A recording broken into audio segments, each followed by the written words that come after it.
us to hear from you is directly. We have a 24-hour dispatch where you can call, you can talk to somebody, they will take your information, and we can get it dispatched very quickly to our crews to make repairs. If it's an immediate need, we can be out there immediately. If it's not immediate, we'll schedule it and get it done as quickly as possible. But communication is really important. Your eyes up here are the only eyes up here, right? We're not driving these roads every day. We're busy covering all 600 miles of county roads, so it's important that we have that dialogue. Now, phone call is a good way. You can email us. You go on our website. There's a DPW web. Shoot us an email. That nearly immediately gets to our dispatchers. We can get the crews scheduled that way. And of course, you can call me. I can give you my phone number. You can go through John's office, of course. There's lots of ways to reach us, but I'm kind of a fan of you getting to us directly through our dispatch, and then we can schedule the work. And that's what's really important, is getting the work done. That's kind of on the general maintenance. One other thing I'd like to share about just general maintenance is I mentioned we have 600 miles of unincorporated county roads. Now, for those roads to be in fair shape, to be kind of like sustainable from a maintenance perspective, our goal is to resurface 10% every year, so 60 miles a year. That's a lot, actually. Historically, before Measure D, we were doing just a couple miles a year for the most part. With Measure D, which thank you all, appreciate your vote on that, that's the local half-cent sales tax measure that's going to resurface local roads. With Measure D, we're getting about 12 to 15 miles a year, which is a good step forward, but not quite to 60. The other piece that's really, really important, it's important today, it'll be important for the future, is Senate Bill 1. That's about a year and a half ago. You all voted again to say you want SB 1 to be in place just this last November with the defeat of Proposition 6. So thank you for your vote on that. Now, SB 1 is a gas tax, it's a registration tax. That money is going towards the local match for the road repairs, the storm damage repairs. And once we can get that under our belt and accomplished, then SB 1 will go into resurfacing and fixing our roads.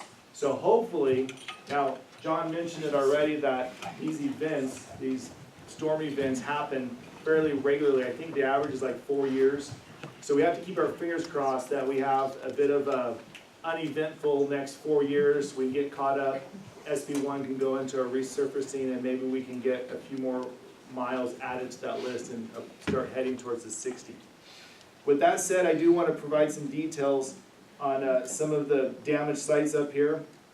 I will say that just this fall, we completed 36 projects since the damage in 17. So we've completed 36 projects countywide.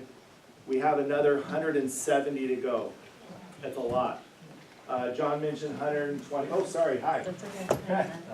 120, $130 million of damage. There's still about another $75, $80 million of damage to fix. And it's, I'll talk more about this, but the roads are broken up into really two categories: FEMA funded roads and federal highways. Federal highways are those major collectors, a little more substantial roads. FEMA roads are the true local roads.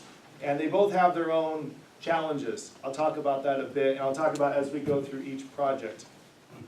So let's get started. I'm going to read through these a bit because there's a lot of detail here. I'm going to start on Redwood Lodge. Who lives on Redwood Lodge here? Good. There's a few. Excellent.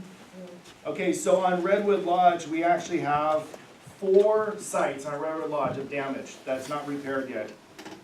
They're by post mile, and I don't know if I'll go through the post mile, but, well, I'll have to for this one.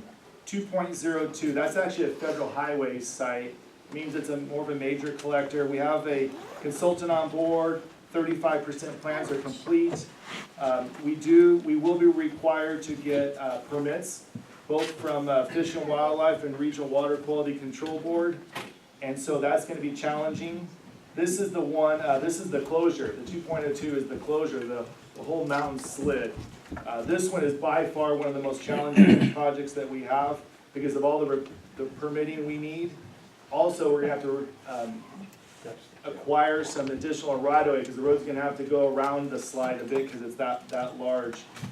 We were really hoping for like a 2019 construction schedule, but it looks like that one's gonna be more like 2020. Now let me stop on that one for a second, because that federal highways I mentioned, federal highways, actually they're pretty good to work with. We can get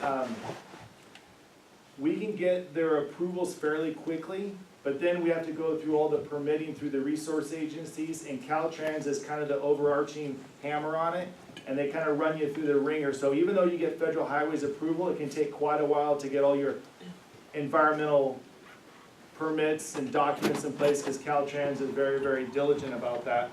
Here's the other problem with federal highways, is that the funding for, through federal highways comes out of the Highway Trust Fund. It's the federal government. They allocate X amount of dollars for each storm declaration. The declaration that we're under is actually out of money today, down to like $1 million. And this is, you know, for the whole, the bigger picture of storm damage. That's a problem. Now, hopefully they refill it in the next fiscal year. Federal fiscal year starts in October, so it just started. So this is a problem. Now what federal highways will do is they will say, okay, well, we'll get you your approval, you go through environmental, we'll let you build it with your own money, and then we'll reimburse you later. That's our plan today, which, you know, that's a little scary, because you have to assume that they're going to refill that pot of money next year. But I tell you that because at some point that could limit the amount of delivery we can do. If that keeps happening where they say, well, you can deliver it with local money, well, at some point you run out of local money. So we're not there yet, so bear with me, don't get nervous yet, but I have to put that warning out there. That's the federal highway concern. Okay, so that's 2.02 at 2020. There's 3 sites, 1.8, 1.5, and 1.65. Those projects,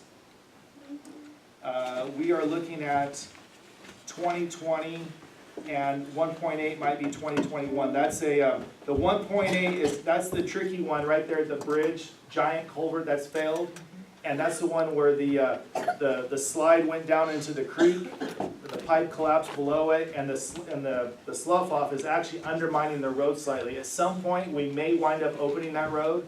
We'll probably put stop signs and make it a one-way traffic only, keep people off that edge. It's pretty precarious. It's about a 20-foot drop. And because it's on that creek, there's a lot of fish issues and all of that. What's that? One lane's good. One lane's good, yes sir.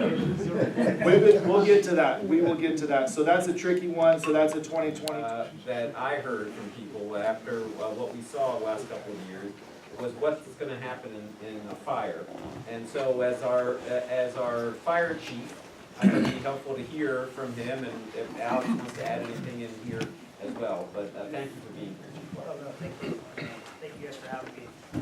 So just to want to preface a few things. Obviously, 2018 brought us a historic fire season that caused a lot of fatalities. And a lot of those fatalities were caused on some of the things we're talking about, road accesses, evacuations, and notifications. So a couple things, obviously, in the areas we're talking about, Schulte's, Laurel, Redwood Lodge, those are very narrow roads to begin with, and egress and access is going to be extremely difficult anyway. So for us, in the event that we have a large, fast-moving fire, or even a small, fast-moving fire, because that's what the campfire started out. It was a small fire that started moving very fast. We can't predict where those fires are going to start or where they're going to burn to. So with the fire in Paradise, you know, subsequently the winds had a lot to do with driving that fire in a specific direction.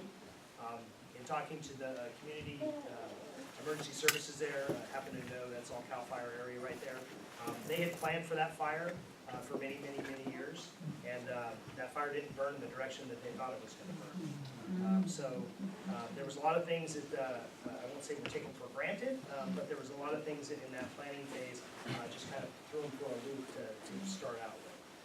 But in the case here, you know, we've taken some precautions since 2008 when we had the fire here on the summit, and also had the Martin fire.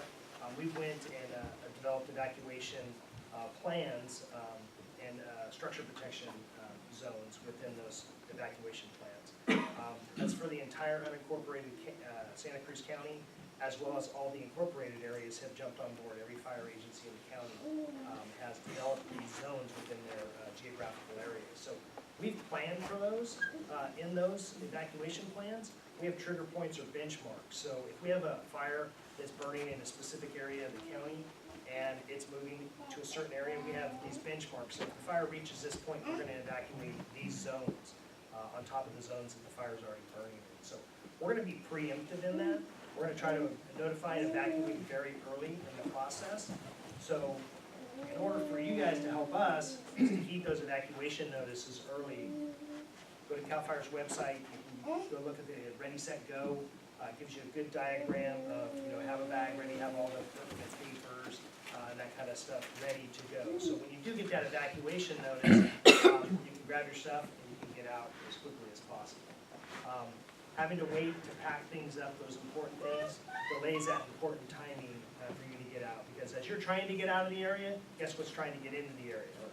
Fire trucks, crews, bulldozers, all those resources that we need to get in to try to stop that fire from taking your properties. So being vigilant and heeding those evacuation notices early.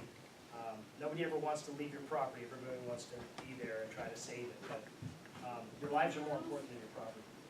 So being preemptive, have that, get those personal belongings that you want to get out of there, pets, things like that. If you have large animals, we're going to try to bring in large evac to take those animals out of there and get them to safe refuge if all possible. So. How are we getting these evacuation notices? So those evacuation notices are going to come mainly from a reverse 911 system called Code Red, and I'll let Rosemary Anderson speak a little bit more to that. But when we establish an incident command post, those incident commanders that are there are going to call for those evacuation orders and work with the sheriff's department who actually go out and effect those evacuations. They're the ones that are going to go knock door to door. But you're going to get a phone message that tells you you're being evacuated and to proceed. Obviously, right now, you guys have one way in and one way out with some of the road closures in those areas that we're talking about. But those other areas may not give you a direction. They're going to hopefully tell you where the fire's at, and then you'll proceed to a direction in a safe manner. So we'll get them through that. Is everybody, who here has registered your phones with Netcom or our county?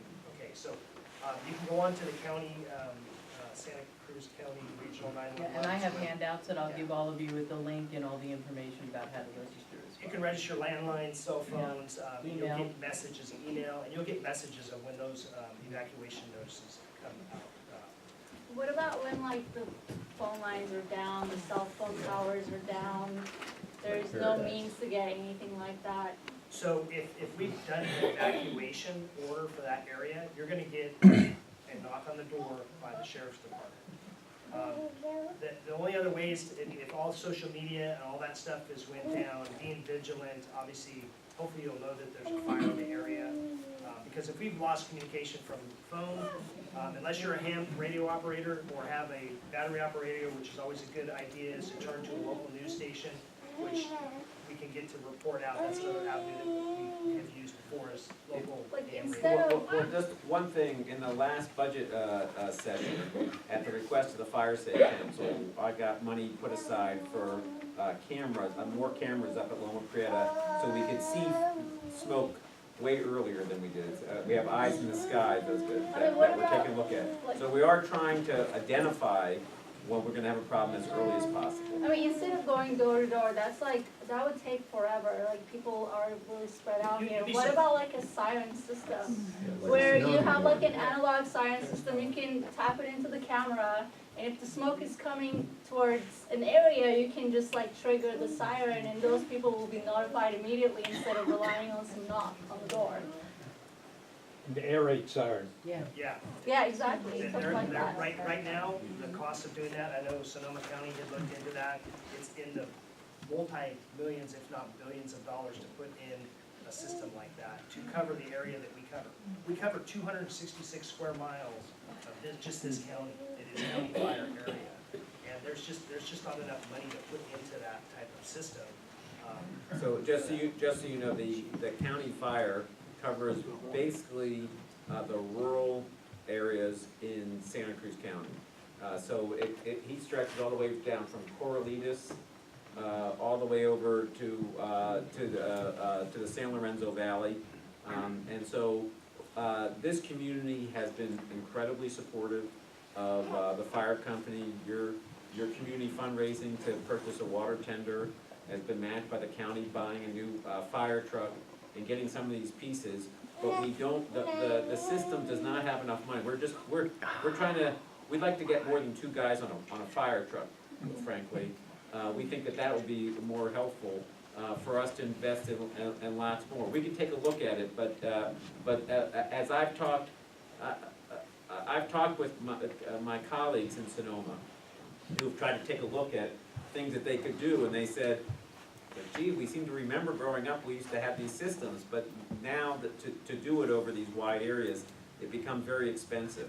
I won't say no, but I just want to give you that I mean, heads up. if we have a price tag on it, maybe we can all gather together and raise some funds. I mean, that's not impossible, right? Yeah, so we're not saying no, we're just giving you a heads up. So let's get a couple more questions, then we'll go hear from Rosemary. Vicky? How about something that seems pretty free, like getting PG&E to turn off the power? PG&E's already has their safety response program in place, so in the event of, It's not working there. well, it is in areas where they've been preempted. I can't speak for what occurred in the campfire, but Kevin can. they have said that it is PG&E They didn't have related. power in the Paradise So, Fire. I don't know if you guys remember 3 December. o'clock or noon, something like that. December of last year, we had a wind event that occurred here, and they shut the power off for 3 days up here. So that was the start of their safety power shutdown that they have, and they're working to get better at that. When we do have a fire, we do ask them to shut off the power, even if it's not a wind event. One, it's the protection of the public, but it's also the protection of firefighters that are trying to suppress. Well, yeah, I was listening to the radio feed at the Paradise Fire, and fire was on the radio to PG&E, turn off the goddamn power.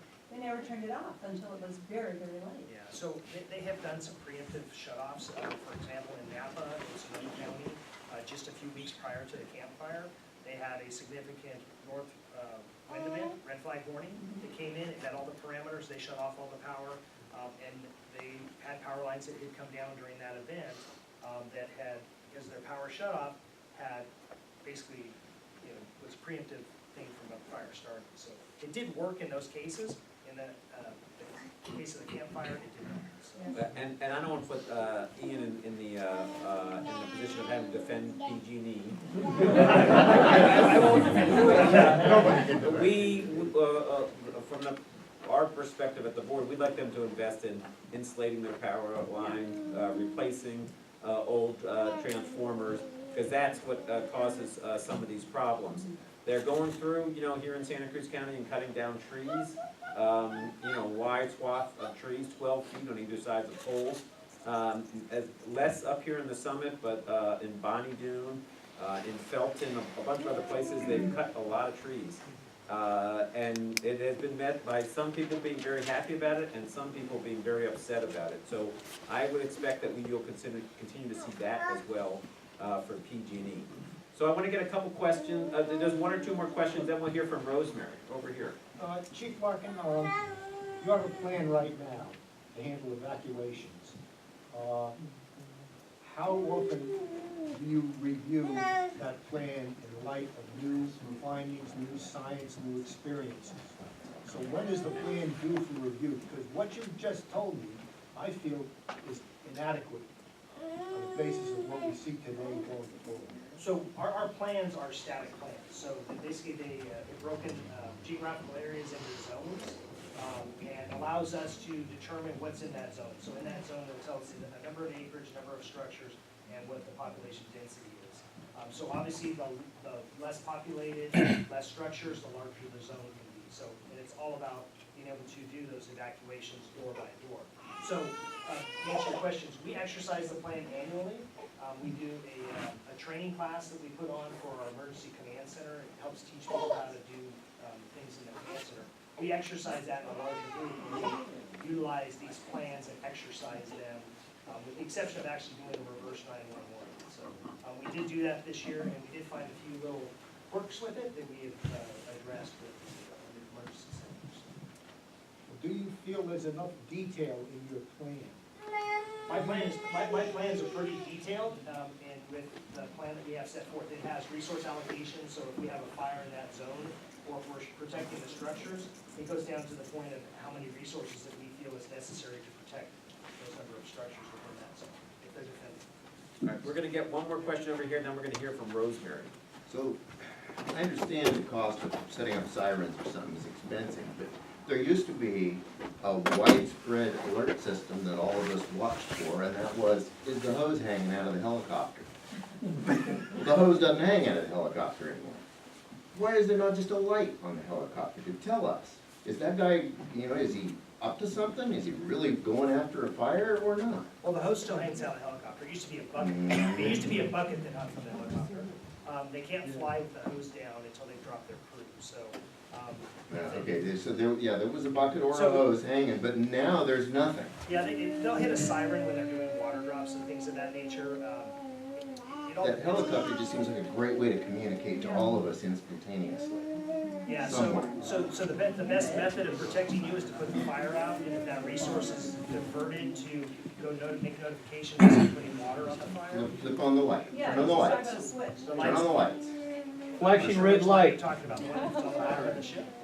Add one. There's two white flashing ones on it. Some way to communicate with us. Yeah. So What's going on the best way to up there. communicate with you is early notification, so if you see or smell smoke, is to call 911 immediately, so that we can get alerts out to you before the power or anything else is affected. Never gotten any kind of alert, and there's been fires all around, so. Well, if they're small in nature, we necessarily won't send out those alerts, because if you get inundated with alerts, when the real alert comes through, people may not react to it. Yeah, you might not all realize, but over this summer, there have been a number of fires throughout Santa Cruz County, in which we've been fortunate that through the combination of CAL FIRE and our local fire agency, we've been able to throw a lot of resources on and stop them, right? The two biggest have been in the city of Santa Cruz, or right outside the city, that were started by campfires, which got to be maybe 18 acres or something. The rain. But we've been able to, there have been a lot of other fires that, in a different situation or without the resources, would have been problems. So we're trying to work on prevention. We are definitely trying to make sure that they have the resources to bat down that fire as quickly as possible, because that's our best strategy. And then I want to introduce Rosemary Anderson, who's with our Office of Emergency Services. Rosemary is in regular contact with all of our fire agencies, works on trainings, drills, and figuring out ways in which people can get information. So I'll introduce Rosemary Anderson. Okay, so thank you all for being here and for being concerned about how to be prepared and how to be the best resilient community you can be. I work very closely with the fire agencies, as John said, and also with the law agencies, as well as all of our volunteer agencies like CERT and Equine Evac and Red Cross and Salvation Army, and agencies like that that all work to help coordinate a response out of my Emergency Operations Center. So I'm the Emergency Services Manager for the county, and as such, I'm responsible when there is a big incident of activating the EOC, which coordinates. We're not tactical, meaning we don't do things, we just help coordinate the resources for the people who do the things, like fire and law and those kinds of things. A big part of my job, I've talked to John about this a lot, is about managing expectations. There is no perfect method, whether we had sirens or lights on a helicopter or whatever, to notice people that something's happening. That really comes from a huge sense of self-awareness and situational awareness. And I know that sounds really trite compared to what people really are anxious about and the fear around fire, particularly because with weather-related issues, we usually have time. Fire, we don't. Tsunami, we do. We'd have hours to be able to prepare for that. In the examples that were given in the recent fires, with the Rincon fire and with the fire up in Boulder Creek, and then there was a fire in Henry Powell at the campgrounds there, then there was a fire that erupted in Scotts Valley all around the same time. People in Scotts Valley were really freaked out that they didn't get any notice. There was no time to send a notice. By the time they got the crews on that fire and had it out, an hour had gone by. If you see smoke, to Ian's point, or you think that there's a danger, you can call 911 or the non-emergency dispatch number and find out if there's an issue in your area. But the best thing that I can tell you is to just get out. Get out if that's an issue. There were people up in Boulder Creek that weren't in the danger area of the Bear Fire, even though there was reverse 911s that were sent out. Why didn't I get a message? Well, the shape files that exist within NetCom are meant to target a very specific area. The sheriff was also going door to door, and you would be amazed at how efficient that is. It sounds like it would be a very long, protracted thing, but it isn't. They know how to do it, they do it really well, and based on the maps that we have, they know where those residential areas and those high-density population areas are, which is what they're gonna target for evacuation.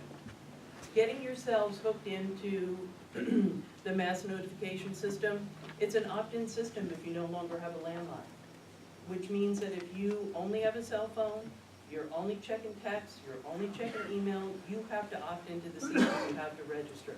I have handouts here tonight that, again, will help you link yourself up with those resources. We also have what's called iPause and WIA alerts that will hit a smartphone, whether you have registered in the area or you're a person who's visiting this area and you have a smartphone. That is an alert system that can hit those phones no matter where you're from. It's used pretty rarely, but in the event of a big catastrophic event, we would be utilizing that, and that's also issued through our NetCom, our dispatch center, our 911 center. Also, for people in this area, how many of you live in the county but work somewhere else?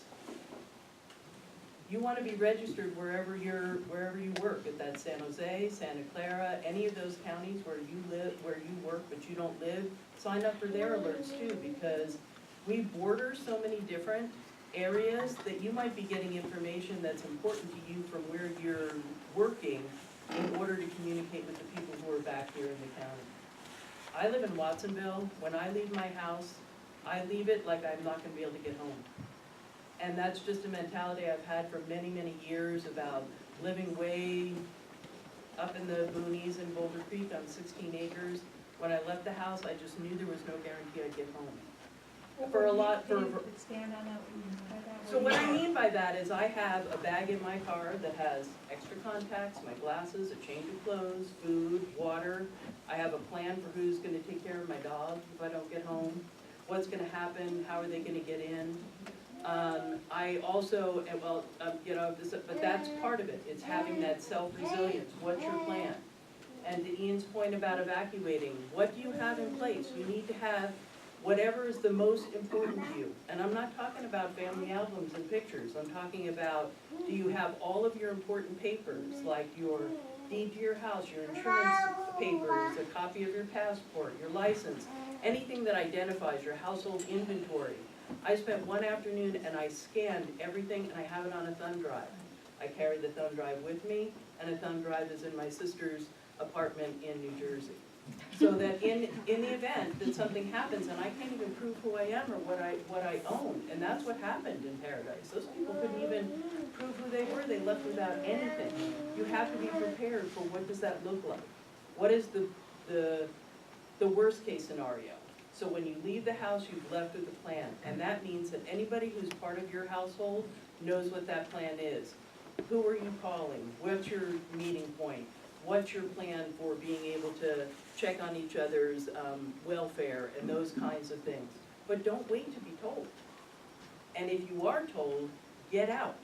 How many people lost their lives because they stayed behind? There's all the things you know up here, defensible space, keeping your area around your home, all those kinds of things, but inside your home are also hazards. You know, do you have, make sure that your exits are completely unobstructed, that your bedside table has your, a sturdy pair of shoes, because in an earthquake, you're gonna wanna get into a sturdy pair of shoes. Why? Because the most injuries happen because of broken glass, those kinds of things. On my website, which is also part of my handout, there's a lot of ways that you can create plans for yourself or your family, but to your point about those plans, they're only as good as you exercise them and you practice them.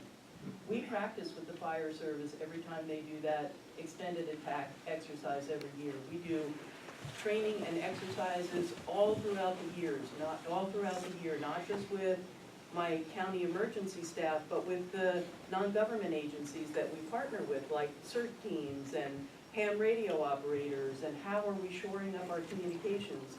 One of the exercises that we did where all communications in the county were down. No cell phones, no landlines, no computers, no nothing. How did we communicate with each other? With our ham radio operators, literally with runners.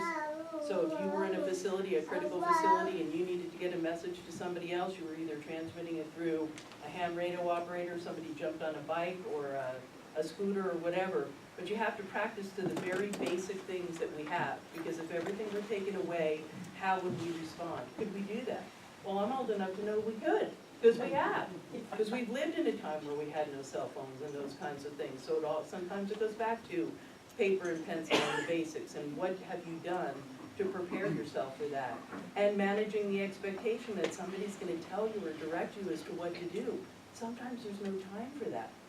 So the CERT teams that are very active in the summit areas, and particularly in Bonnie Doon and Davenport, we have teams that are forming in the city of Santa Cruz and in John's district in Live Oak. We just had another very successful CERT team, and there's teams that are forming. We have a CERT council that's made up, pardon me? What's a CERT?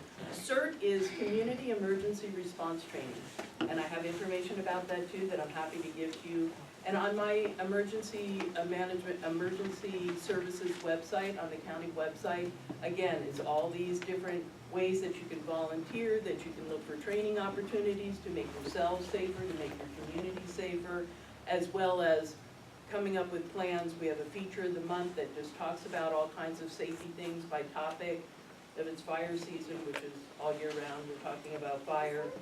Winterizing, we're talking about preparing for storms. Thank you, we've got some CERT information back here.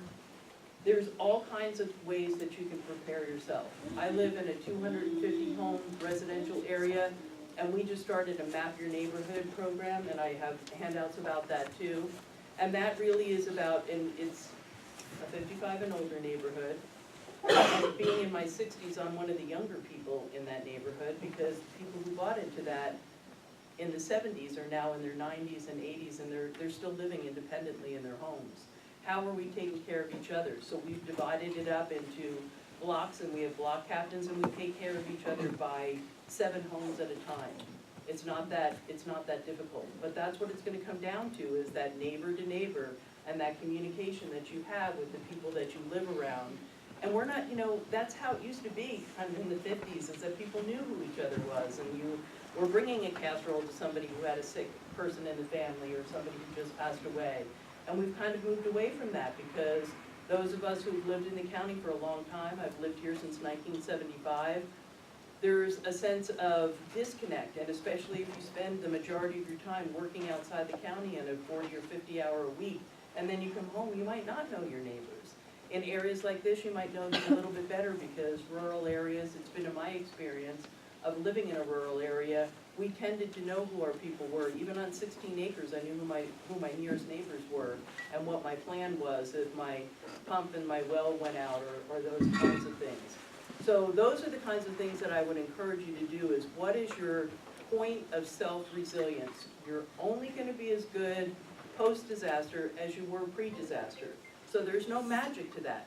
If you're not prepared before a fire comes, or a flood comes, or some catastrophic event, then you're magically not gonna be ready after the thing happens.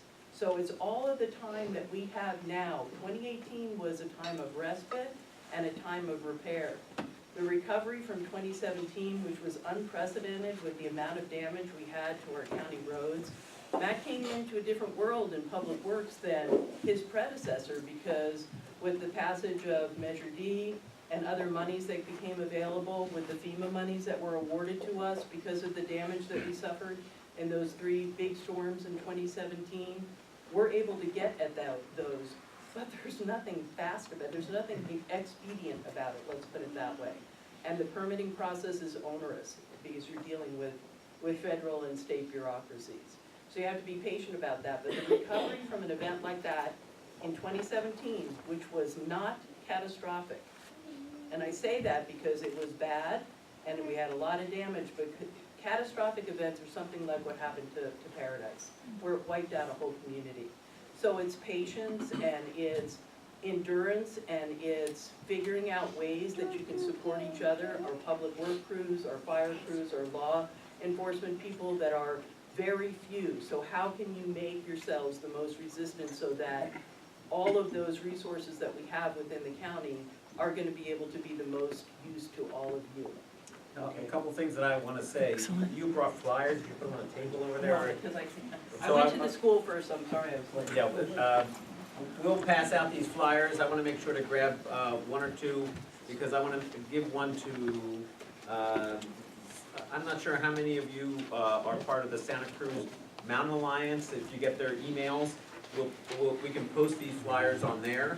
I just wanna make sure to get those. I didn't bring it up. The other thing I wanted to mention, and Yeah, so I'll be just. happy to answer some questions too. And then we'll also try to get it to the 95033 talk bulletin board as well, so they have it. If we don't, could we probably didn't, she probably didn't bring enough here today to take care of that, so we'll get it out. But can I just see a show of hands, how many people have signed up for Code Red? So many people have, that's good. How many people here know about CERT? You know, up here in the mountains, up in the summit, we used to have a CERT team, but we don't have one now. And Rosemary's office and the county is willing to work with people to help set up a CERT team up here again. So we have it, it's a really important piece. And one thing we know from the history up here is we're gonna go through something, whether it be fire, floods, well, probably not floods, but fire or earthquakes. Slides. Slides. And slides. But the CERT team is a way to get trained, so you're well prepared, and to help others in your neighborhood. So we have resources to be able to help you do that, but it takes initiative from the community. I know you guys work really well together, you look out after each other. This is a more formal way to do it, and it brings some other resources from the county. And you can participate in some of these trainings that the county is regularly offering with our fire agencies and others to how to best prepare for a disaster of some kind. The other thing I brought were, I'm sorry. Yeah, that is a bulletin board that I'm not sure if people, email list, that gets sent out. Yeah, we can talk about that later, but we'll get that out and maybe we'll put something in the Mountain Alliance piece. So I wanna get some questions. We've been waiting very patiently back here. Thank you. None of this is going to work. None of it worked in the Paradise Fire. The issue is I, with my son and family, I'll be out like a log at 2 in the morning. And I'm not gonna get any notification. The cell phone might be over there, or over there. We're done. The thing is, with the Paradise Fire, it just roared through, took out all the communication, and there was no notification for countless people. So the siren issue, I don't necessarily believe that that's an expensive concept. Yeah. It doesn't take much to have a siren system that doesn't have communication, that's standalone power all by itself, and a fireman, all he has to do is push a button, and I'll hear it going off, and I'll know, oh, there's a problem, the dogs are barking, and I can get out. So a couple things I would say. I did say that we wouldn't look at it. We were just trying to prepare that there are some costs. The second thing is, there's no guarantee that you'll hear, if you're sleeping like a log, that you'll hear the siren, right? I mean, the campfire moves incredibly quickly. Football fields every second, right? So there's not a guarantee that any of these pieces can help you when something is moving that quickly. What we are trying to promote is that there are things you can do to be ready to go if you get noticed. B, there are ways that you can train yourself and help others in the event of a disaster. C, making sure that we've done something with the road so you can actually get out. right? That's like And four, make sure that our fire department has the resources necessary to get there as quickly as possible and put it out before that there's a problem. And that may not be the exact order that we would do it in, but that's what we've been, part of being up here tonight is to share some of these resources with you, to share some of the information with you, and let you know that the county is thinking about these pieces to try to figure out how you put together the plans. Because the next fire won't be like the Camp Fire, it won't be like the Sonoma Fire, it'll be its own fire. And we've seen that up here. And so we're trying to figure out different ways, and there's not a silver bullet here. So we'll look at the horn piece. But you know, that's, when we heard about the fire camera to try to eye in the sky so we could take a look at things, we thought that was a good idea. So and that's something we can afford, and that's what we put in the budget. And we'll continue to look for ways, and we may come to you to figure out how we can get more firefighters up here, because we've been hanging on with our county fire for a long time, and I want to make sure that we keep that strong as well. So the question. And not to be a big defender of PG&E either, but PG&E has invested in cameras in strategic places around the state, and we as first responders and emergency managers will have access to that feed as well, and that is going to be fire weather related. So Yeah. that's another resource that's gonna be available to us, at least for predictive types of behavior. They'll use it for their power shutoff program, but we'll also be able to use it for how we're spinning up our resources and what we need to do to anticipate what might be coming down the road. So I wanna open it up to some questions, and they could be questions for Rosemary or Chief Larkin or Matt Machado. I wanna see where we are in a half hour, see how many questions, and maybe that we break up then and people can come up and ask questions. But right here. Thank you. I moved here 6 months ago from Sonoma County. I lived in the Russian River area when the fires came through. Nixle was a very big help up there. Is that part of what? That's a really good question, and Nixle in our county is not up. What is it? Nixle is another They alerting. texted everything that was happening, and there was also one radio station, KSRO AM, that took charge of being the resource, the main resource. There was an incredible woman there who throughout all the weeks of it. And KSCO is the radio station in our county. 1080 at AM. 1080. 1080 Okay, is and the also, emergency being a station. new person in this area, I do not know my area as well as I knew my other Yeah. area. And who can I speak with who would be able to educate me about ways out where I am? I'm on Summit Woods.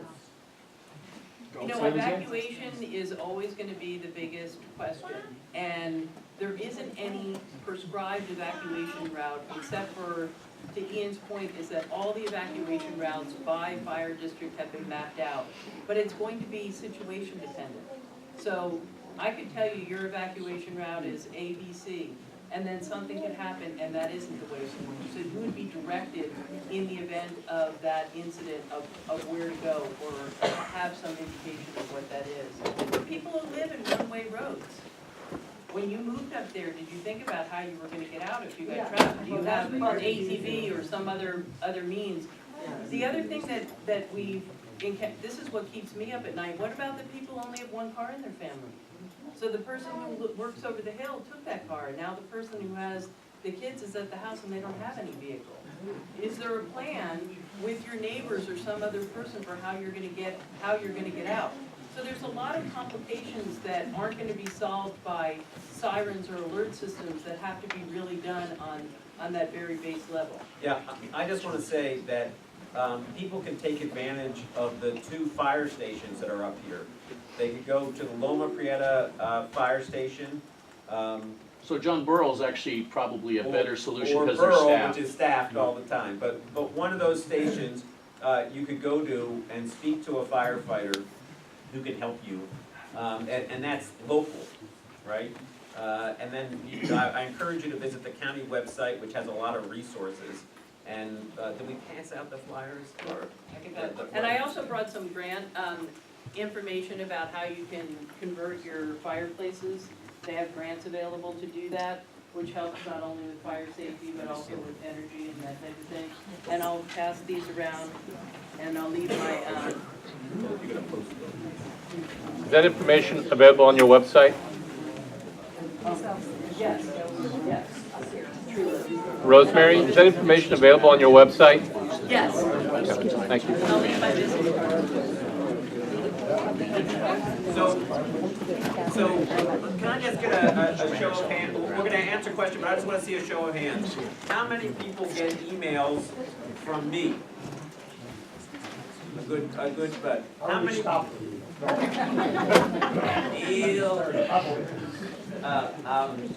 many people get emails from the Santa Cruz Mountain Alliance? A smaller group. And how many people check in with 95033? So that they get some. So I'm gonna pass around a sign-up sheet for the Santa Cruz Mountain Alliance that we can put you on that mailing list, which will also share this information. If you signed in here, you'll be on my mailing list, and I'll send out this information as well. So I'm gonna just start this here and pass it around, and then we'll open up some questions right here. I don't have a question, but I want to follow up with regards to the cameras that you were mentioning. Rick Carpet, a member of our community who's not here tonight, he's very instrumental. He's a former Santa Clara County Fire Safe Council board member, and he was instrumental in getting those cameras up there and getting funding through PG&E. I don't know how fire was involved, but for sure PG&E. And he is continuing we need money. The Santa Clara County Fire Safe Council continues to need money to make sure that those stay in operation. Now, John says that they are funding, but you go to Santa Clara County Fire Safe Council's website, you can see information with regards to evacuation services and what they're doing. Santa Cruz County is starting We have a united, yes, countywide council, yes. Santa Clara County Fire Safe Council has partnered with Santa Cruz Fire Safe Council. I'm a former member or employee of Santa Clara County Fire Safe Council, but if you have any questions, go to that website, see Patty CISLA. They are also getting grants to do fire protection. They run the chipping program up here every year, so anyway. Yeah, and the county has contributed to, you should give the Santa Clara Fire Safe Council, I don't want to discourage that. And the county has also given money. Yes. And it was Rick's suggestion to add cameras, Yes. Which is what we agreed to. So, both of you play a really important role in keeping our community safe from fire. I just wanted to make sure that people know of that resource and go check that website out. Yeah. So back here. I know this has been talked about earlier this evening. So we have roads like Redwood Lodge, Schulte's, and Laurel that are now one way in, one way out. And, I mean, this last summer we had broom growing 5-6 feet into the road and all these ladder fields. And I didn't see anybody come by, the county didn't do anything about it. And it's continued year after year that we don't get a lot of work done on clearing the sides of the roads. And, I mean, it's just an accident waiting to happen if we have a fire, and you know, these guys who are our heroes need to get in and need a fire break. Yeah, we've had times during the summer where the spec broom is growing so far over the road that you can barely get a car through. So, couple things. For starters, it is a bit of a resource issue to get to every road. We mow year round unless it's a red flag day where we're not able to do that, but we mow year round. This year, we're actually replacing a couple of our mowers. They're old, they're inefficient, they break down a lot, so we're trying to get those replaced to cover more mileage. But even that said, we can't possibly cover every critical mile of the county. We're trying to get the best we can. Just for perspective, let me give you some perspective. Even though we can get some better equipment, which we're working on now, in terms of the bodies on the streets, the people that we have, in the 2000s, we were about 83 crew on the road. Today, we're about 53. So we're 30 light, and there's no chance of ever getting back up there because the resources are that thin. But that said, we're doing the best we can with better equipment, more efficient use of that. We're trying to build up those crews to get more done, but it's difficult to cover. And there are ways of reporting it too. If you see that it's happening, you can report it through the Public Works website, you can report it through Citizen Connect.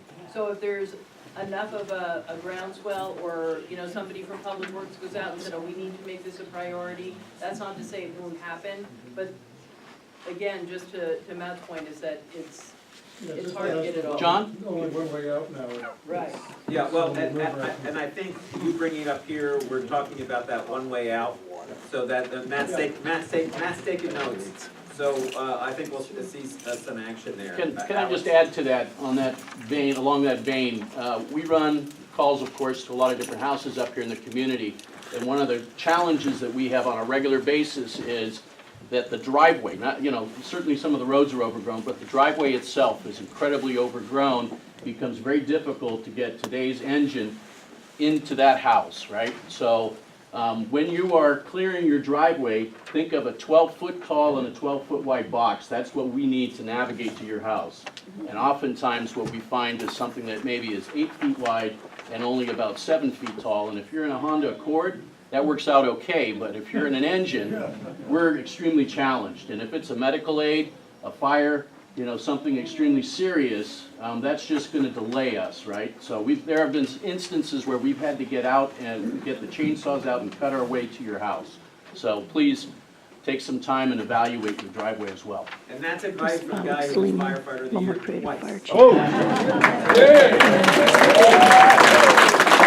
So I want to make sure to hear from people who haven't had a chance to ask questions right over here, and then I'll get over here. I think one of my main worries is how we all get up the mountain when there's a fire, because there are very few exit roads. And we have really bad traffic here in the desert terrains. Highway 17 is often blocked, and very few back roads out. And how do we, I live in the villa, which is kind of a cul-de-sac, one road out, with about, 150 houses in there. And then you have to go along the Summit Road. And how will you direct it? What's a clear road to get out? I had a friend in Paradise and Oakland many years ago. Oakland had a situation where traffic wasn't moving. They had a fire on both sides of it, but they were not given any direction. Or in one case, there was only one way down in the hills, and the other one, there was not any direction. Do I go this way? Do I go this way? The easiest way is the fire. So who will come up with that turn and have the turn and how do we get to it? Well, part of the notification system will tell you where the fire is, which gives you some idea of which direction you would go.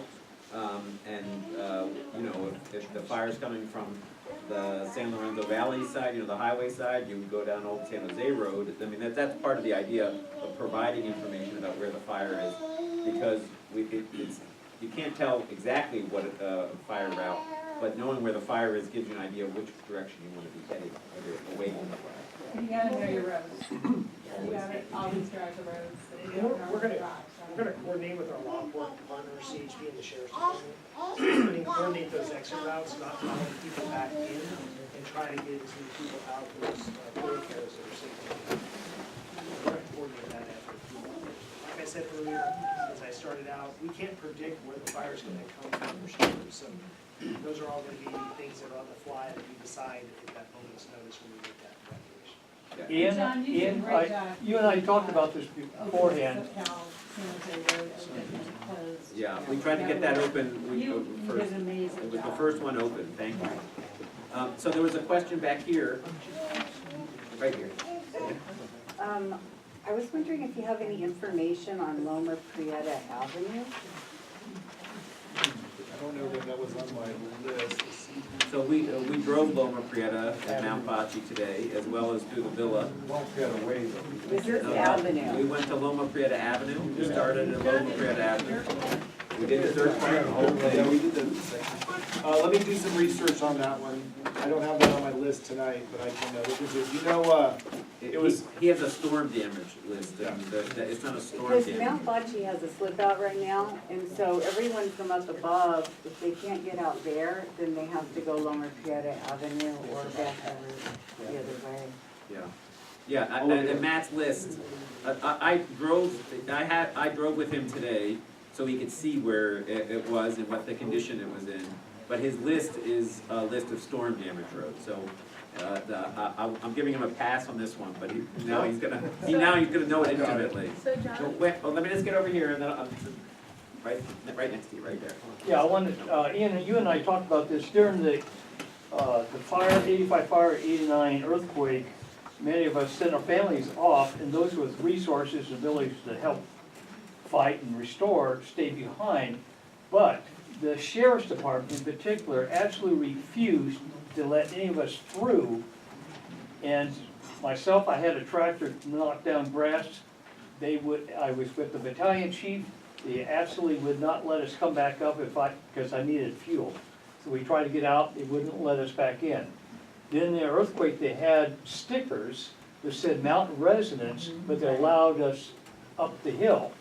Is there any way you can coordinate with the sheriff's department to allow us who live here to get those stickers, or something like that? Well, that's gonna be under the circumstances. I can't say that we would be able to have that plan in place. It's gonna be based on the safety. You live on the ridge line, you see all the utilities that are in place. If a fire was to come through here, we need to make it safe for you to re-enter, to come back to your residence. Well, we did not leave, those of us who were able to fight. Yeah, so if you stay on your property and you choose to stay on your property and you survive the front of the fire going through, most likely it's not gonna be safe for you to be out driving around because there's gonna be utilities you're gonna have to be dealing with. It's not safe to do so. But then again, after the earthquake, for 2 or 3 weeks afterwards, when they let us get out, it was like 3 hours to get up the hill, because they stopped and checked, everybody refused to let us. Yeah. That has to be undone.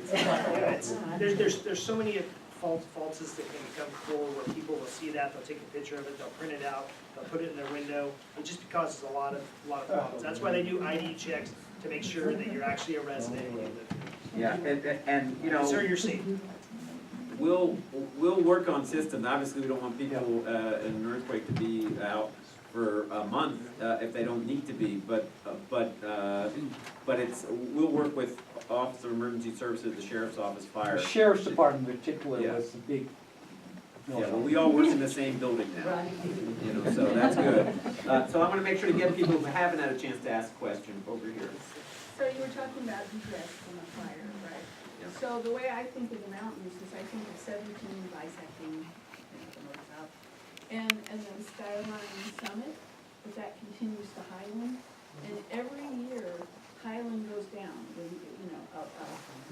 A tree that falls on it, or it floods, or there's a washout of the road, and that puts everybody east of the Summit store, which is all the way to Corralitos, taking that dirt road on the ash. And it's really, really cool. So, that's. If I can answer the Loma Prieta question, we have 2 sites on Loma Prieta, they're both local roads, so that means they're FEMA funded.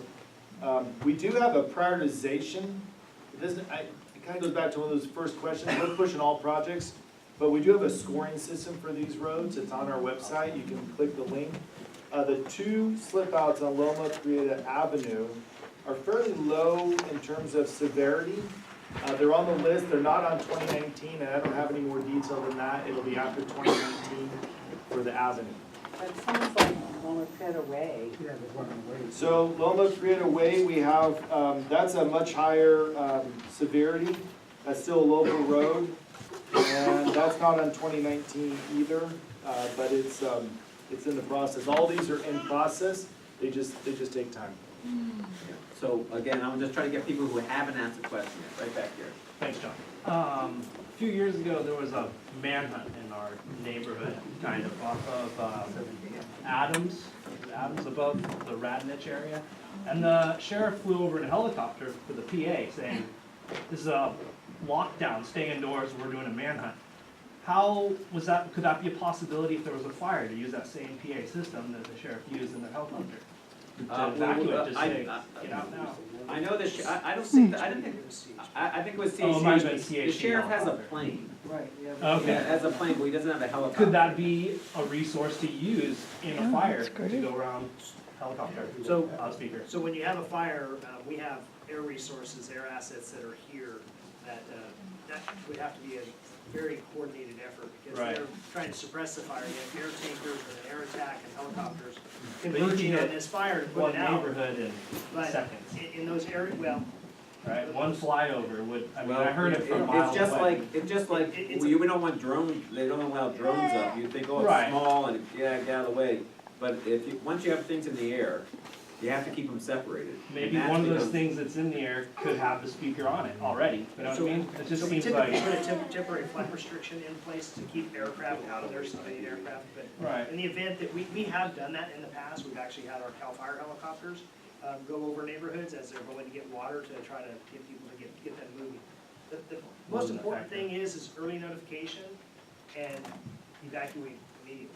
So Yeah. if there's a fire and there's a reverse 911 or whatever method that we send out that alert is to get in your car and leave. It's the best avenue for you. And so I just want to remind everybody that the Mountain Alliance, is the Mountain Alliance, sign up going around still? Does anybody want to raise their hand about where, okay, it's going over here, just want to make sure. Gonna try to get people who haven't had a chance to ask a question, right? Yeah. So there was a fire back on Hutchinson a couple weeks ago, and you guys threw the cavalry at it. Thank you very much. I really appreciate that. We were evacuating, getting ready to go to, because we didn't know if it was gonna start. Luckily, there was no breeze that day, or at least not much, thankfully. The day before, there was, so thank you very much for doing that. Thank you. Others? I just want to make sure, right here. Yeah, we just recently bought our home a couple months ago, and I was wondering if CAL FIRE would work with us by having someone come and take a look at our property and tell us what we need to clear out as far as like during burn season, what we can get out to kind of clean up the area better, yeah. Yeah, so, if you go up to the Borough Fire Station, which is just up the road from here, and, go tie in with the engine captain there, and ask them to come out and do an inspection on your home, they'll come out and do an inspection on your home for you, and give you the recommendations for that. Neil? Now, what about requiring these inspections and do them for everyone here? A lot of people just don't get the word unless they're told, you really should remove this. Yeah, we have inspectors that go out during the fire season, actually prior to fire season. And this year we conducted a little over 4,000 residential inspections between the two counties. It doesn't seem like a lot, but it is a lot of work.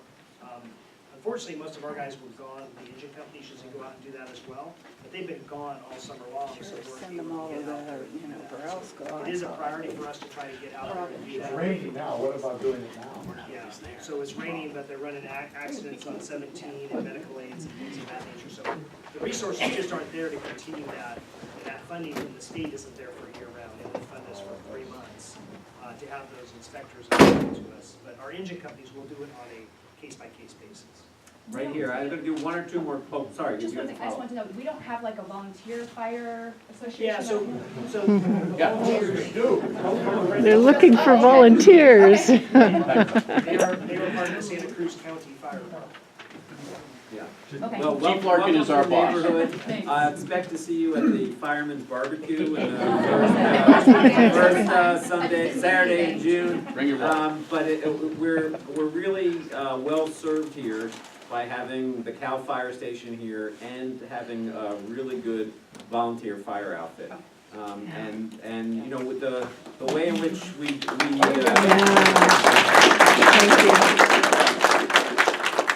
It's a great team. To more meetings, because he gets more applause than I do. You know, the county fire is sort of a three-legged stool that includes the volunteers, Cal Fire, and the county. And that's how, and during the fire season, Cal Fire takes the lead role. And then during the non-fire season, which is getting shorter and shorter each year, it's sort of county fire. So he puts on his county fire hat, and the county picks up the cost at the time the state picks it up. So we have a kind of a unique arrangement, but we need all three pieces to protect our community. So I'm going to do one or two more questions, and then we'll answer. I want to get people right back here. I haven't had a chance to ask. I hope it's a quick question for Matt. When you say that something's on the calendar for 2019, like how locked is that? Like how much can we bank on, like the Schultes Road?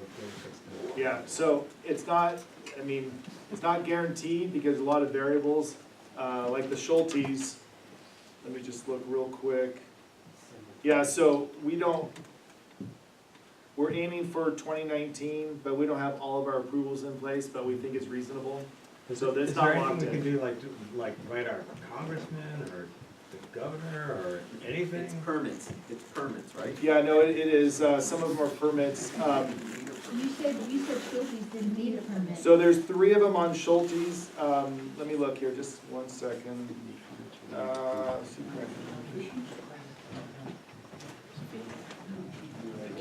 Yeah, I don't know, we don't know what permits we need exactly. Oh yeah, no, the 2 of them are no permits required, the 1.1's 4, it looks like 19 also. I still would say it's not hard, fast, guaranteed, but we're pushing really hard. And I'll also keep track of it and try to share information with people about where we are, so you know what's coming.